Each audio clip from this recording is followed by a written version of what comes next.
हिंदी। हिंदी में दोस्तों आज हम कवर करेंगे समास। समास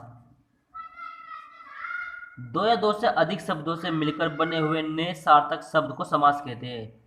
दो या दो से अधिक जो शब्द होते हैं दोस्तों, जिनसे नया शब्द बनता है, जिनसे नया शब्द बनता है उसको क्या कहते हैं? उसको समास कहते हैं। समास। समास को दोस्तों विलोम व्यास भी कहते हैं। जब समास का हम जब संधि विच्छेद करते हैं दोस्तों, क्या बनता है? सम जमा आस। समास का जो राजा होता है दोस्तों, जिस समासों में जो राजा कहा जाता है वो बहुग्री समास को कहा जाता है। कहने का तात्पर्य यह है, जहां पर कोई दो एग्जाम्पल, जहां पर बहुग्री समास भी हो या तत्पुरुष हो या तद्भाव हो या कर्मधारी हो, इन दो समास की तुलना की जाए तो वहां पर जो दोस्तों प्रायिकता दी जाती है ना, वो प्रायिकता हमेशा बहुग्री समास को दी जाती है। इसलिए बहुग्री समास को समास का राजा कहा जाता है।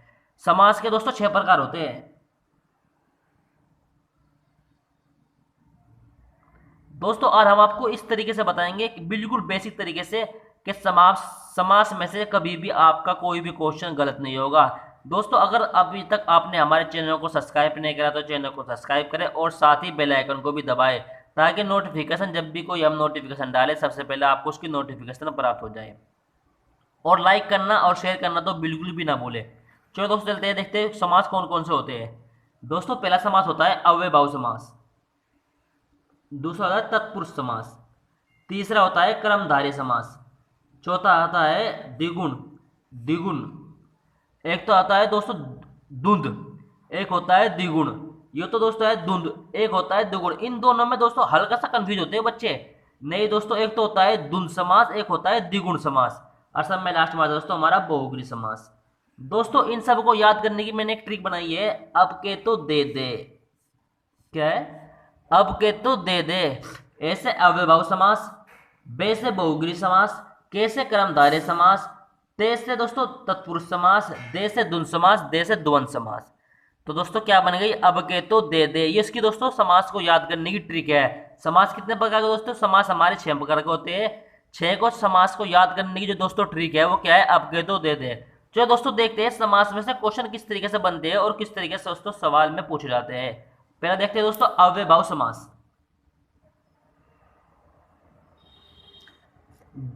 जिस समास का पहला पद अव्यय तथा प्रधान हो उसे अव्ययभाव समास कहते हैं। जिस समास का पहला पद अव्यय तथा प्रधान हो उसे अव्ययभाव समास कहते हैं। दोस्तों इनको पहचान तो बताए दोस्तों, समास की पहचान क्या होती है?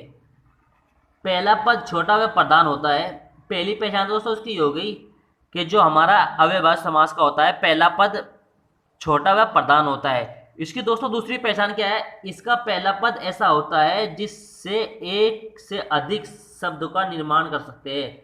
यानी कि इसका जो पहला जो दोस्तों हमारा शब्द होता है, इसका जो पहला पद होता है उससे हम एक से अधिक शब्दों का निर्माण कर सकते हैं। दोस्तों ये बात बहुत ही ध्यान रखने वाली है, वेरी इंपॉर्टेंट बात कह सकते हैं दोस्तों हम इसको, क्योंकि अव्ययभाव समास का पहला शब्द ऐसा होता है क्योंकि उससे हम एक से अधिक शब्दों का निर्माण कर सकते हैं। इसका पहला पद उपसर्ग या विसर्ग विशेषण होता है। अव्ययभाव समास का पहला पद उपसर्ग कह सकते हैं या विशेषण होता है। इन समास में शब्दों की भी पूर्ण आवृत्ति होती है। यानी कि अव्ययभाव जो समास होते हैं उसमें क्या होता है दोस्तों? उसमें शब्दों की भी पूर्ण आवृत्ति होती है। चलो दोस्तों अब देखते हैं हम अपने समास इसमें से अव्ययभाव समास में से किस तरह का क्वेश्चन एग्जाम में आता है। ये तो दोस्तों अभी तक हमने इनकी सारी पहचान पढ़ ली। जिसको दोस्तों इन सब की पहचान हो गई, इन सब के बारे में नॉलेज हो गई, तो दोस्तों उसके उदाहरण पढ़ने की भी कोई आवश्यकता नहीं है, क्योंकि सिर्फ दोस्तों इनसे ही तो उदाहरण बनते हैं। और जब हमको उनकी नॉलेज पहले से ही मालूम हो जाएगी तो दोस्तों हमें उदाहरण पढ़ने की कोई आवश्यकता नहीं है। फिर भी दोस्तों नॉलेज के लिए हम देख लेते हैं। चलो कुछ उदाहरण। पहला उदाहरण होगा दोस्तों, कुछ एग्जांपल दिए यहाँ पर। प्रतिदिन। दोस्तों देखा यहाँ पर, जब हम प्रतिदिन का संधि विच्छेद करेंगे तो क्या होगा? प्रति जमा दिन। तो हमारा पहला पद क्या होगा दोस्तों? पहला पद छोटा हो गया और प्रधान हो गया। और हम प्रतिदिन से दोस्तों, हमारी दूसरी कंडीशन थी, प्रतिदिन से हम एक से अधिक शब्दों का निर्माण कर सकते हैं। जब दोस्तों हम प्रतिदिन का विग्रह करेंगे तो क्या होगा? प्रत्येक दिन। जब प्रतिदिन का हम विग्रह करेंगे, यहाँ पर विग्रह किया हमने तो क्या है? प्रत्येक दिन। अब दोस्तों देखते हैं हम प्रति से कितने शब्द बन सकते हैं। प्रतिदिन से दोस्तों क्या बनता है, प्रति माह भी बन सकता है, प्रति वर्ष भी बन सकता है, या प्रति एक भी बन सकता है। प्रत्येक दिन बन सकता है, प्रत्येक बन सकता है, प्रति वर्ष बन सकता है, प्रत्येक बन सकता है। किससे बन सकता है, प्रति से बन सकता है। या दोस्तों अगला एग्जांपल देखते हैं, यथाशक्ति। यथा होगा यथा जमा शक्ति, यथाशक्ति होगा, इसका दोस्तों हम संधि विच्छेद करेंगे। तो यथा धर्म कह सकते हैं, यथा कर्म कह सकते हैं, यथा संभव कह सकते हैं, यथाधीश कह सकते हैं। तो दोस्तों यथा से हम बहुत सारे शब्दों का निर्माण कर सकते हैं। चलो दोस्तों आगे देखते हैं, अनुरूप। अनु जमा रूप।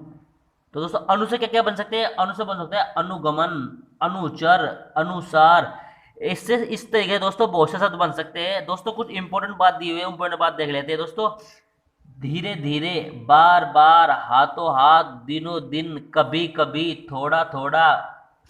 दोस्तों जब जहां पर शब्दों की पूर्ण आवृत्ति हो रही हो, यानी एक शब्द एक से अधिक बार उसका उपयोग किया जाता है, तो दोस्तों वहां पर भी क्या होता है, वहां पर भी दोस्तों अव्ययभाव समास होता है। तो दोस्तों अगला समास देखते हैं। अगला समास दोस्तों हमारा तत्पुरुष समास। जिस समास का पहला पद प्रधान तथा दोनों पद किसी न किसी कारक चिन्ह से बंधे हो, यानी पहला पद तो हमारा प्रधान हो उसका, और दोनों पद किसी न किसी कारक चिन्ह से बंधे हो, वह क्या होता है, तत्पुरुष समास होता है। यानी कि उनके अंदर जो कारक चिन्ह होते हैं दोस्तों, हमारे कारक कितने होते हैं ये तो हमको, इसकी हमने दोस्तों अभी वीडियो अभी नहीं बनाई है दोस्तों, इसकी बिल्कुल विस्तार से पढ़ाएंगे दोस्तों हम, कारक किस प्रकार के होते हैं, कितने प्रकार के होते हैं, कौन कौन से कारक होते हैं, बिल्कुल बेसिक तरीके से दोस्तों आपको पढ़ाएंगे। तो दोस्तों अभी तो मैं आपको बता देता हूँ नॉलेज के लिए, कारक होते हैं हमारे 8 प्रकार के।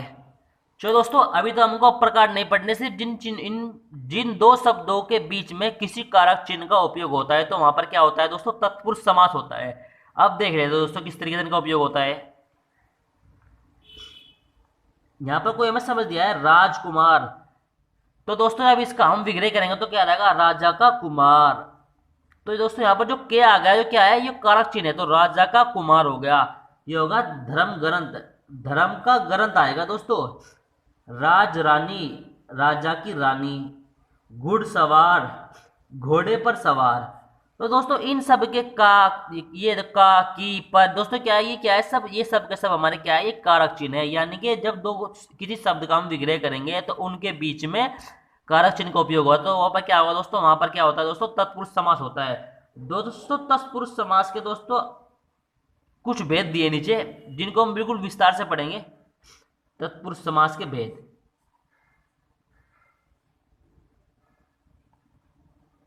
कर्म को कारण से के द्वारा, संप्रदान के लिए, अपादान से अलग होने पर। जिस तरीके से पेड़ से पत्ते अलग हो रहे हैं, तो दोस्तों इसमें किसी चीज का, किसी वस्तु का एक जगह से अलग होना, तो वहां पर क्या होता है, अपादान होता है। संबंध, का, के, की, अधिकरण, में, पर। चलो दोस्तों आगे देखते हैं। यहां पर दोस्तों कुछ शब्द दिए हुए हैं, उन शब्द के बीच में दोस्तों कारक चिन्ह का उपयोग किया गया है, किस चिन्ह के बीच में किस तरीके से उनका उपयोग किया जाता है, यहां पर इस तरीके से समझाया गया है दोस्तों। गगनचुंबी, गगनचुंबी का बना दोस्तों, गगन को चूमने वाला। रथ चालक, रथ को चलाने वाला। जेब कतरा, जेब को कतरने वाला। तो इसमें क्या हो, इसमें दोस्तों हमारा को चिन्ह का उपयोग हो रहा है, को कारक का उपयोग हो रहा है। आगे देखते हैं दोस्तों,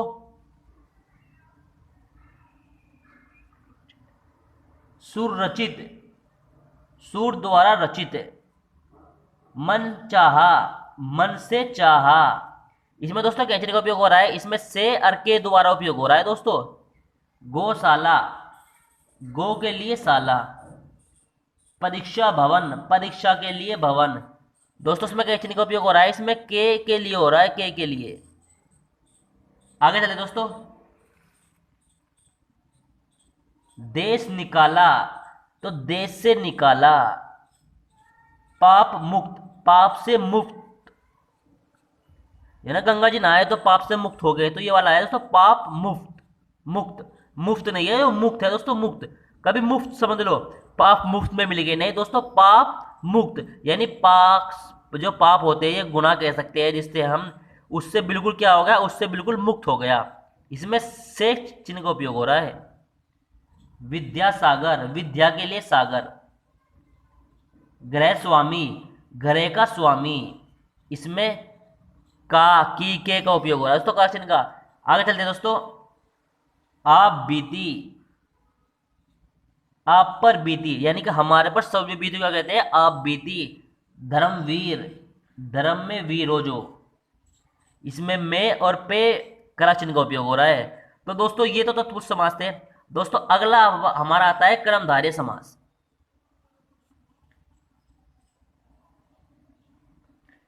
इसका पहला पद अप्रधान, यानी जो पहला पद होता है वो क्या होता है दोस्तों, अप्रधान होता है इसका पहला पद, तथा दूसरा पद प्रधान या एक, दूसरा पद क्या होता है, प्रधान या एक पद विशेषण तथा दूसरा विशेष्य होता है, वह क्या होता है, कर्मधारय समास होता है। यानी कि पहला पद दोस्तों अप्रधान होगा, दूसरा प्रधान होगा, या ऐसा भी कह सकते हैं दोस्तों, जो पहला पद होगा हमारा विशेषण होगा और दूसरा पद जो होगा दोस्तों हमारा वो क्या होगा, विशेष्य होगा। जो दोस्तों इसकी पहचान पढ़ लेते हैं हम पहले। पहचान पढ़ने से दोस्तों क्या हो जाएगा, पहचान पढ़ने से दोस्तों हमको पहचान करने में उसकी बहुत ही आसानी हो जाती है दोस्तों। दोस्तों इसमें इसमें रंग, गुण, दोष आदि की तुलना की जाती है। यानी कि जो समास है हमारा कर्मधारय समास, इसमें किसी व्यक्ति, वस्तु, समान की रंग की, गुण की, दोष की आदि की प्रशंसा की तुलना की जाती है। विग्रह करने पर मध्य में है जो, के, समान आदि शब्द आते हैं। मोस्ट इंपोर्टेंट बात होगी दोस्तों ये वाली, तो इसको तो नोट करके आप लिख लीजिए। है जो के समान शब्द आते हैं इसके बीच में है, जब हम इसका विग्रह करेंगे तो उसमें क्या आएगा, है जो के समान शब्द आएंगे। चलो दोस्तों कुछ एग्जांपल देख लेते हैं। चरण कमल, चरण के समान, यानी कि चरण के जो समान है, कमल के जो समान है, कमल के जो समान है चरण, चरण कमल जब भी तो बनेगा दोस्तों, कमल के समान, या आगा ना के समान चरण, ये रहेगा कमल नयन, कमल के समान नयन, नयन माने आंख, कमल के समान नयन। महादेव, महान है जो देव, तो अर्थात क्या है, महादेव। महापुरुष, महान है जो पुरुष। इस तरीके दोस्तों इसमें क्वेश्चन बनते हैं हमारे। जब दोस्तों हम कर्मधारय समास का विग्रह करेंगे तो है जो के समान आदि शब्द आते हैं। चलो दोस्तों आगे चलते हैं, अगला एग्जांपल देखते हैं। अगला एग्जांपल है दोस्तों हमारा द्विगुण समास। दोस्तों मेरा वादा है इस वीडियो को देखने के बाद आपका समास में से कभी भी कोई भी क्वेश्चन गलत नहीं होगा, क्योंकि दोस्तों मैंने बिल्कुल बेसिक से बेसिक तरीके से दोस्तों आपको समझा रहा हूं। अगर अगर आपका अब भी गलती हो गया तो दोस्तों आपका सही कराने वाला कोई नहीं है। इस वीडियो को आप दोस्तों 2 से 3 बार देखिए, बिल्कुल आपके बिल्कुल माइंड में बिल्कुल सेट हो जाएगी और आपका बिल्कुल कभी भी समास में से कोई भी क्वेश्चन नहीं छूटेगा। चलो दोस्तों देखते हैं द्वंद्व समास, द्विगुण समास पढ़ते हैं दोस्तों हम। इसका पहला पद संख्यावाची विशेषण हो, इसका पहला पद क्या है दोस्तों, संख्यावाची है और विशेषण हो, तथा दूसरा पद क्या हो, प्रधान हो। तो क्या होता है दोस्तों, हमारा द्विगुण समास होता है जिसमें संख्यावाची होता है। इसकी दोस्तों पहचान पढ़ लेते हैं हम। इसमें समूह या समाहार का ज्ञान होता है, समूह या समाहार का ज्ञान होता है। चलो दोस्तों कुछ एग्जांपल देख लेते हैं। दोपहर, दोपहर का समूह, दो पहरों का समूह कह सकते हैं। दोपहर, जब हम दोपहर का हम करेंगे, अगर हम समास विग्रह करेंगे तो क्या बनेगा, दो पहरों का समूह। नवरात्र, नौ रात्रियों का समूह। तो क्या आ रहा है दोस्तों, यहाँ पर हमारी संख्या आ रही है ना, यहाँ पर 2 आ गया, यहाँ पर 9 आ गया, यहाँ पर आ गया सप्ताह। 7 दिनों का समूह। त्रिकोण, तीनों कोणों का समाहार। तिरंगा, 3 रंगों का समूह। तो दोस्तों इसमें क्या हो रहा है, इसमें दोस्तों जो हमारे यहाँ पर ये आ रही है, हमारे संख्या आ रही है दोस्तों, सारी ये आ रही है ना संख्या। तो जब हम उसका यहाँ पर दिया था, जब हम उसका पहला हमारा पद क्या हो, संख्यावाची विशेषण हो, तो हमारी 2, 9, 7, 3, 2 इस तरीके दोस्तों हमारी क्या आ रही है, इस तरह हमारी संख्या आ रही है। तो हमारे क्या होगा, ये द्विगुण समास होगा दोस्तों। चलो कुछ एग्जाम्पल और देख लेते हैं उसमें हम। दोस्तों 1 से लेकर 9 तक, 1 से लेकर 9 तक जब हम काउंट करते हैं, 1, 2, 3, 4, 5, 6, 7, 8, 9, ये सभी की सभी जो संख्या है दोस्तों हमारी क्या है, ये हमारी द्विगुण संख्या है, द्विगुण समास आती है। इसमें दोस्तों ये आता है 10 का जो गुणाज होता है वो भी दोस्तों हमारा क्या होता है, वो भी हमारा द्विगुण समास होता है। जो दोस्तों हमारा शताब्दी होता है, शताब्दी कह सकते हैं हम 100 वर्ष का समूह, ये भी दोस्तों हमारा क्या होता है, ये भी दोस्तों हमारा क्या होता है, द्विगुण समास होता है। तो दोस्तों चलो अगला देखते हैं। अगला समास है दोस्तों हमारा द्वंद्व समास।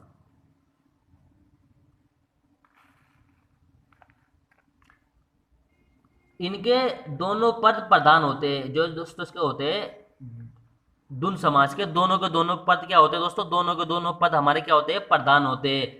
तथा इसका विग्रह करने पर और अथवा या एव लगा हो वह द्वंद्व समास होते हैं। जब हम इनका विग्रह करेंगे तो क्या होगा, और अथवा या एव वे लगा हो, तो वो क्या होते हैं दोस्तों, वो क्या होते हैं, वे होते हैं द्वंद्व समास। इसमें 4 शब्द दिए दोस्तों, और अथवा या एव। इन शब्दों का जब हम विग्रह करेंगे, इन द्वंद्व समास का जब विग्रह करेंगे तो इन शब्दों का उपयोग किया जाता है बीच में। चलो दोस्तों इनकी पहले पहचान पढ़ लेते हैं, क्योंकि पहचान के बिना कोई भी चीज अधूरी होती है दोस्तों। पहचान, दोनों पदों के बीच, दोनों पदों के बीच योजक चिन्ह का उपयोग होता है। दोनों जो पद होते हैं दोस्तों, उन दोनों के बीच में क्या होता है, योजक चिन्ह का उपयोग होता है। दोस्तों इससे पहले जो हमने पढ़ा था वह उसमें क्या था, उसमें कारक चिन्ह का उपयोग हो रहा था। इसमें क्या हो रहा था, इसमें योजक चिन्ह का उपयोग होता है। इसके अधिकांश जो उदाहरण है विलोम शब्द होते हैं। मोस्ट इंपोर्टेंट बात है दोस्तों, जो द्वंद्व समास होता है, जो हमारा द्वंद्व समास के जो उदाहरण होते हैं वो अधिकांश क्या होते हैं, वो अधिकांश हमारे जो उदाहरण होते हैं वो क्या होते हैं, वे हमारे विलोम शब्द होते हैं। चलो दोस्तों इससे कुछ उदाहरण देख लेते हैं। नदी नाले, इसका दोस्तों जो विग्रह क्या होगा, नदी और नाले। आगे पीछे, आगे और पीछे। ऊंच नीच, ऊंच या नीच। ठंडा गरम, ठंडा या गरम। राजा प्रजा, राजा और प्रजा। नर नारी, नर और नारी। इंपॉर्टेंट बात दी है दोस्तों यहाँ पर कुछ, दोनों समाज दोनों शब्द एक दूसरे से उल्टे होते हैं। जो दोनों शब्द होते हैं दोस्तों, वे दोस्तों दोनों एक दूसरे क्या होते हैं, वे एक दूसरे के सदैव उल्टे होते हैं। जिस तरह हमने क्या लिखा है यहाँ पर, ठंड, ठंड का उल्टा क्या होगा दोस्तों, गर्म। या गर्मी कैसे, यहाँ पर सर्दी आएगा, सर्दी का उल्टा क्या होगा, गर्मी। तो दोस्तों दोनों के दोनों शब्द क्या होते हैं, वे उल्टे होते हैं। दोस्तों उसमें कुछ उदाहरण और दिए हुए दोस्तों, हमारा 63 है, 23 है, 25 है, 81 है, 93 है। ये सब के सब क्या है दोस्तों, ये सब के सब हमारे द्वंद्व समास है। और का उपयोग होता है, और का उपयोग होता है। फॉर एग्जाम्पल यहाँ पर 93, 93 छूट गया, 93 यहाँ पर आ गया, 93, 90 और 3। और का उपयोग होता है 93, 90 और 3। जब हम इसका 93 का हम विग्रह करेंगे, 93 जो हमारा यहाँ पर है, हमारा को शब्द दिया है 93, जब हम 93 का विग्रह करेंगे तो 90 और 3, ये क्या आ गया, हमारा 93 का विग्रह आ गया 90 और 3। जब हमने इसका विग्रह किया तो क्या हुआ, 93 का 90 और 3। इस तरीके दोस्तों हम जब 81 का विग्रह करेंगे तो 80 और 1 आएगा, इसे है ना, 80 और 1, ये इसका विग्रह आएगा। इसके वर्तमान में 4 भेद भी होते हैं। जो हमारा द्वंद्व समास है, इसके वर्तमान में 4 भेद है। इन भेदों का दोस्तों हमारा कोई मतलब नहीं है, क्योंकि इनसे कभी हमारे क्वेश्चन बनते भी नहीं है। ज्यादातर हमारे जो क्वेश्चन बनते हैं वो हमारे क्वेश्चन इससे बनते हैं। फिर भी दोस्तों हम इनको पढ़ लेते हैं, कौन कौन से समास होते हैं। चलो देखते हैं कौन कौन से समास होते हैं। उसके जो दोस्तों उदाहरण होते हैं, अगले जो उसके भेद दिए होते हैं। पहला जो भेद है दोस्तों हमारा इतरोत्तर द्वंद्व समास। एक होता है वैकल्पिक द्वंद्व समास, एक होता है दोस्तों समहार द्वंद्व समास, एक होता है दोस्तों संख्यावाची द्वंद्व समास। ये दोस्तों क्या है, इसके 4 भेद दिए होते हैं दोस्तों, क्या है, ये द्वंद्व समास के 4 भेद है। अगला देखते हैं दोस्तों बहुगिरी समास, मोस्ट इंपोर्टेंट समास। दोस्तों ज्यादातर समास में जो क्वेश्चन बनते हैं हमारे, वे हमारे कैसे बनते हैं, तत्पुरुष समास से या बहुगिरी समास से बनते हैं। दोस्तों अगर वीडियो आपको पसंद आ रहा है तो वीडियो को लाइक और शेयर करना बिल्कुल ना भूले। शेयर और लाइक तो दोस्तों ज़्यादा से ज़्यादा करें, ताकि जो और भी आपके दोस्त हैं वे भी इससे फ़ायदा उठा सके। चलो जैसे बहुगिरी समास, इसका कोई भी पद प्रधान नहीं होता। बहुगिरी समास का कोई भी पद प्रधान नहीं होता, ना पहला पद प्रधान होता है, ना ही इसका दूसरा पद प्रधान होता है। यह अपना अर्थ छोड़कर कोई तीसरा अर्थ धारण कर लेता है, यानी कि जो अपना अर्थ है, जो अपना रूप है, वो छोड़कर कोई दूसरा अर्थ या धारण कर लेता है, वह क्या होता है? वह बहुब्रीहि समास होता है। जो अपना अर्थ छोड़कर कोई दूसरा अर्थ धारण कर लेता है, वह क्या होता है दोस्तों? वह होता है हमारा बहुब्रीहि समास। दोस्तों बहुब्रीहि समास की कुछ दोस्तों पहचान पढ़ लेते हैं पहले। दोस्तों हम पहचान की नोट जाएगी, जब दोस्तों हमें करना आसान हो जाएगा। इसमें अधिकतर देवी देवताओं के नाम आते हैं। बहुब्रीहि समास में दोस्तों क्या होता है? अधिकतर देवी देवताओं के नाम आते हैं। विग्रह करने पर है जो, है जिसका, है जिसके आदि शब्दों का दोस्तों उपयोग होता है। जब दोस्तों हम इनका विग्रह करते हैं, इन शब्दों का दोस्तों क्या होता है? इन शब्दों का उसमें दोस्तों क्या होता है? उपयोग होता है ज़्यादा। और इसके अंदर दोस्तों क्या होता है? इसके अंदर ज़्यादा देवी देवताओं का नाम आते हैं। दोस्तों चलो कुछ एग्जाम्पल देख लेते हैं। दोस्तों यहाँ पर दिया है लंबोदर।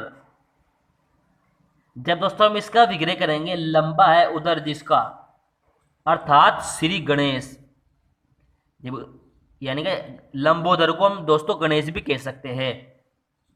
दशानंद, 10 है जिसके आनंद, अर्थात रावण, 10 सिरों वाला। चकर प्राणी, चकर है प्राणी में जिसके, अर्थात विष्णु। प्रधानमंत्री, मोस्ट इंपॉर्टेंट दोस्तों, मंत्रियों में प्रधान है जो, अर्थात प्रधानमंत्री। पीतांबर, पीत है अंबर जिसका, अर्थात कृष्णा। महावीर, महान वीर है जो, अर्थात हनुमान। पंकज, पंख में पैदा हो, पंख में पैदा है जो, कमज। कमज नहीं दोस्तों, कमल है यहाँ पर, कमल। आगे देखते हैं दोस्तों कुछ और उदाहरण। 31, 21, 61, नागपति, भूतेश, चतुर्भुज, अनहोनी, गिरिधर, निशाचर, घनश्याम आदि। ये सब के सब क्या है दोस्तों? ये सब के सब हमारे क्या है? ये सब के सब बहुब्रीहि समास है। तो दोस्तों अगर, तो दोस्तों आज की वीडियो में बस इतना ही।